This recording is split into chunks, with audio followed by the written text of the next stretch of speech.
അപ്പൊ ഈ സമീർ ലെഫ്റ്റില് ഇട്ടാല് മുസ്ലിം, റൈറ്റിൽ ഇട്ടാല് ഹിന്ദു അങ്ങനൊക്കെ പറഞ്ഞപ്പോ എനിക്കും അങ്ങനെ തോന്നിയിരുന്നു. അത് എന്താ ഇവർ ഇങ്ങനെയൊക്കെ ഓരോന്ന് ഉണ്ടാക്കുന്നത്? കാരണം എന്താന്ന് വെച്ചാൽ സ്പെസിഫിക്കേഷൻസ്. കാരണം ടൊവിനോ ഒരു ഇന്റർവ്യൂല് പറഞ്ഞ ഞാൻ കേട്ടിട്ടുണ്ട്, ഇച്ചായ എന്ന് വിളിക്കുന്നത് എന്നെ സ്നേഹം കൊണ്ട് വിളിക്കുകയാണെങ്കിൽ എനിക്ക് ഭയങ്കര സന്തോഷമാണ്. പക്ഷെ ഞാൻ ക്രിസ്ത്യാനിയാണെങ്കിൽ ഇച്ചായൻ, അല്ലെങ്കിൽ മുസ്ലിം ആണെങ്കിൽ ഇക്ക, മമ്മൂക്ക, അല്ലെങ്കിൽ എന്താ ഹിന്ദു ആണെങ്കിൽ ഏട്ടൻ.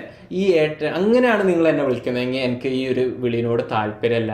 അതുകൊണ്ടാണ് എനിക്ക് ബ്രോ എന്നുള്ള വിളിയില്ലേ, ബ്രോ ഭയങ്കര ഒരു ഫ്രീക്ക് ആയിരുന്നല്ലോ, ഫ്രീക്ക് പേരായിട്ടാണല്ലോ സ്റ്റാർട്ട് ചെയ്തത്. പക്ഷെ എനിക്ക് ആ ബ്രോ വിളി എനിക്ക് ഇഷ്ടം എന്ന് പറഞ്ഞാല് അത് യൂണിവേഴ്സൽ. നമ്മളെക്കാളും ഒരു പ്രായം കുറഞ്ഞ ആളാവാം, പ്രായം കൂടിയ ആളാകാം, ഏത് മതമാകാം, ഏത് ബാക്ക്ഗ്രൗണ്ട് ആകാം, എങ്ങനെ ആയ ആള് നമുക്ക് യൂണിവേഴ്സൽ ആയിട്ട് നമുക്ക് ബ്രോ പ്രായം കൂടരുത് ബ്രോ എന്ന് വിളിക്കും. അത് ശരിയാണ്. പക്ഷെ എന്നാലും നമുക്ക് ആൾക്കാരെ ബ്രോ എന്ന് വിളിക്കാം. അതുകൊണ്ട് ഈ ബ്രോ സംഭവം ഒരു ഫ്രീക്ക് സംഭവമാണ് എനിക്ക് അത്ര ഇഷ്ടമല്ലായിരുന്നു. പക്ഷെ ഈ ഒരു കോൺസെപ്റ്റ് കാരണം എനിക്ക് ഭയങ്കര ഇഷ്ടമാണ്. പിന്നെ അതുപോലെ തന്നെ ഞാൻ സൗദിയിൽ നിന്ന സമയത്ത് സഹോ സഹോ അളിയ വിളി ഉണ്ടല്ലോ. അതുപോലെ തന്നെ സൗദിയിലായ സമയത്ത് ഞങ്ങൾക്കൊരു തമിഴ് നെയ്ബേഴ്സ് ഉണ്ടായിരുന്നു, തമിഴ്നാട് എന്നുള്ള നെയ്ബേഴ്സ്. പക്ഷെ ഇവരുടെ സംസാരം ഫുള്ള് ഉറുദുവിലായിരുന്നു.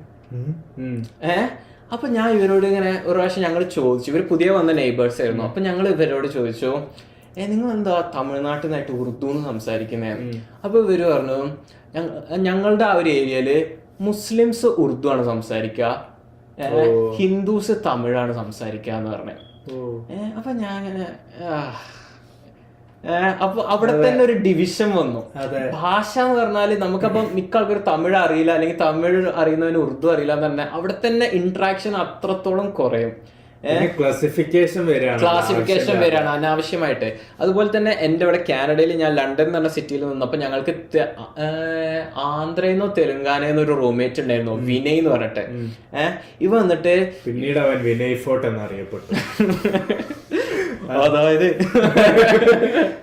അപ്പൊ ഈ വിനയ് മലയാള സിനിമയോട് പ്രേമായിരുന്നു. ഇവൻ തെലുങ്കനറ്റാണ്, പക്ഷെ ഇവന് തെലുഗു സിനിമ കണ്ണെടുത്താ കണ്ടുകൂടാ, ഭയങ്കര എക്സാജറേറ്റഡ് ആയിട്ട്. ഇവന് മലയാള സിനിമ ഭയങ്കര ഇഷ്ടമായിരുന്നു. ഇവൻ എപ്പോഴും നമ്മൾ സംസാരിക്കുമ്പോൾ പറയും ജല്ലിക്കട്ടു ബ്രോ, ജല്ലിക്കട്ടു പറയും, ജല്ലിക്കട്ട് സിനിമ. അപ്പൊ ഇവൻ വന്നിട്ട് എപ്പോഴും നമ്മളുടെ വീട്ടിൽ ബാക്കിയുള്ളവരൊക്കെ മലയാളീസ് ആയിരുന്നു. എന്നിട്ട് ഇവൻ വന്നിട്ട് പറയും, എനിക്ക് നിങ്ങൾ മലയാളീസിൽ ഏറ്റവും ഇഷ്ടമുള്ള ഒരു കാര്യം എന്താന്ന് അറിയാം. അപ്പൊ ഞാൻ ചോദിക്കും എന്താന്ന് പറയും. അപ്പം പറയും, നിങ്ങൾ മുസ്ലിംസ് ആയാലും ഹിന്ദുസ് ആയാലും ക്രിസ്ത്യൻസ് ആയാലും ഏത് മതമായാലും നിങ്ങൾ മലയാളമാണ് സംസാരിക്കുക, ഞങ്ങളുടെ അവിടെ അങ്ങനെയല്ല. റിലീജിയനൊക്കെ അനുസരിച്ച് ഇപ്പൊ ഈ തമിഴ്നാട്ടിൽ ഇങ്ങനെ എന്റെ നെയ്ബർ പറഞ്ഞു പറഞ്ഞ പോലെ അവരവിടെയും ഈ ഒരു സിസ്റ്റം തന്നെ ഉണ്ട്. അപ്പൊ ഞാൻ അവനോട് അപ്പൊ അത് അറിഞ്ഞപ്പോ എനിക്ക് ഭയങ്കര ഒരു പ്രൗഡ് തോന്നി. നമ്മള് മലയാളികൾ ശ്രീലങ്കൻ സിൻഹള തമിഴുണ്ട്, പിന്നെ ഒരു സാധാ തമിഴുണ്ട്. സാധാ തമിഴ് മുസ്ലിംസും ഇവരൊക്കെ സംസാരിക്കാന്ന് കേട്ടത്, ബാക്കിയുള്ളവര് ഈ സിൻഹള തമിഴാണ് സംസാരിക്കുക എന്നൊക്കെ പറഞ്ഞിട്ട്. അപ്പൊ എനിക്ക് അത് കേട്ടപ്പം ഭയങ്കര പ്രൗഡ് തോന്നി. അതേപോലെ തന്നെ നമ്മൾ ഓണം ആഘോഷിക്കുന്നത്, അതെ, അതൊരു കേരളത്തിന്റെ സെലിബ്രേഷൻ ആയിട്ടാണ് നമ്മൾ ആഘോഷിക്കുന്നത്. അതിപ്പോ ഏത് ബാക്ക്ഗ്രൗണ്ടിലുള്ള ആളാവട്ടെ, ഏതൊരു മതമാവട്ടെ. അപ്പൊ നമ്മൾ മലയാളികൾക്ക് ഇങ്ങനെ കുറെ യൂണിറ്റിന്റെ കുറെ സംഭവങ്ങളുണ്ട്, അത് നമ്മള് കൈവിടരുത്. അതെ, അത് കുറെ സെറ്റ്. ഇപ്പൊ കോവിഡ് വന്നപ്പോ, നിപ്പ വന്നപ്പോ, പ്രളയം വന്നപ്പോ, ഈ ടൈമിലൊക്കെ നമ്മൾ പ്രൂവ് ചെയ്ത സംഭവങ്ങളായിരുന്നു. നമ്മള് മതത്തിന്റെ പേരിലല്ല ഇവിടെ ഈ നാട് നിന്ന് പോകുന്നത്. അതെ, അത് റിച്ചസ്റ്റ് സ്റ്റേറ്റ് ഇൻ ഇന്ത്യ എന്നൊക്കെ പറഞ്ഞിട്ട് സ്റ്റാറ്റ്സ് കണ്ടപ്പോ അതില് ഏറ്റവും കുറവ് പോവേർട്ടി ഉള്ള സ്റ്റേറ്റ് കേരളമാണ്. 0.7% ഞാൻ ആ വീഡിയോയില് കണ്ടത്. പോവേർട്ടി ലൈന് വരുന്നത് നേരെ മറിച്ച് ഏറ്റവും ഹയസ്റ്റ് എവിടെ, ബീഹാറോ? ബീഹാറിലാണ് ഏറ്റവും കൂടുതലുള്ളത്. അവിടുത്തെ എത്ര 23% അങ്ങനെ എന്തായിരുന്നു. ഇപ്പൊ ആലോചിച്ച് നമ്മളെ കൊണ്ടുപോകുന്നത്. നമ്മൾ ഭയങ്കര ലക്കിയാണ്. നമ്മളുടെ കേരളത്തിലെ ബാക്കിയുള്ള ഇന്ത്യ വെച്ച് കമ്പയർ ചെയ്യുമ്പോൾ ഈ റേഷ്യൽ ഡിസ്ക്രിമിനേഷൻ, റിലീജിയസ് ഡിസ്ക്രിമിനേഷൻ, ഇങ്ങനത്തെ കാര്യങ്ങളൊന്നുമില്ല. നമ്മള് ഇല്ല എന്നല്ല, ബട്ട് ഏറ്റവും മിനിമലായി നിൽക്കുന്ന സ്റ്റേറ്റ് ആണ് നമ്മളുടെ മലയാളികളുടെ കേരളം. അത് നമ്മളെ കൈവിടരുത്, നമ്മളിങ്ങനെ ഒന്നിച്ച് നിൽക്കണം. അതെ, പിന്നെന്താന്ന് വെച്ചാൽ പല ആൾക്കാരും സർക്കാരിനെ കുറ്റൊക്കെ പറഞ്ഞിട്ടുണ്ടെങ്കിലും ആ രീതി ഒന്നും എനിക്കറിയില്ല. പക്ഷെ ഞാൻ ആകെ നോട്ടീസ് ചെയ്ത് എന്താന്ന് വെച്ചാല് കോവിഡ് ടൈമില് ആരും പട്ടിണിക്ക് കിടന്നിട്ടില്ല.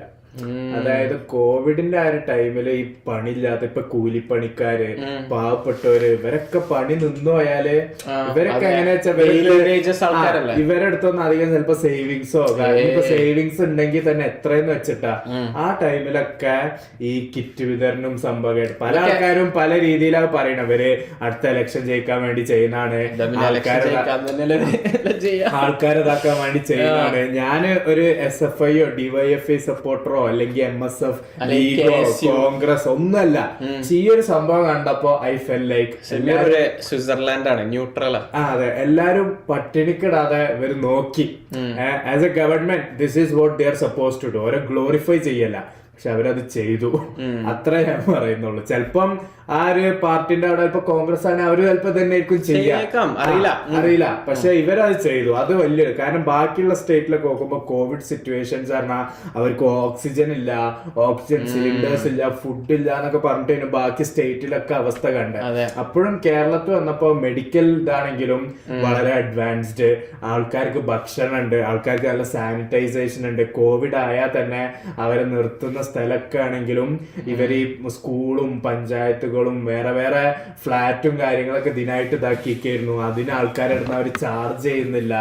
അങ്ങനെയൊക്കെ ഞാൻ പിന്നെ കോവിഡ് ടൈമിൽ ഇവിടെ കാനഡയിലായിരുന്നു, അതുകൊണ്ട് എനിക്ക് നാട്ടിലെ സിറ്റുവേഷൻസ് എങ്ങനെയാണെന്ന് അധികം അറിയില്ല. നാട്ടിലെ സിറ്റുവേഷൻ നമുക്ക് അറിയില്ല, നമ്മൾ അതിജീവിച്ചതാണ് 2 കോവിഡ് ഘട്ടങ്ങൾ. സർവൈവർ, അനദർ എപ്പിസോഡ് സർവൈവർ ആയിരിക്കുന്നു, വിക്ടിം ആയിരിക്കുന്നു. അതെ.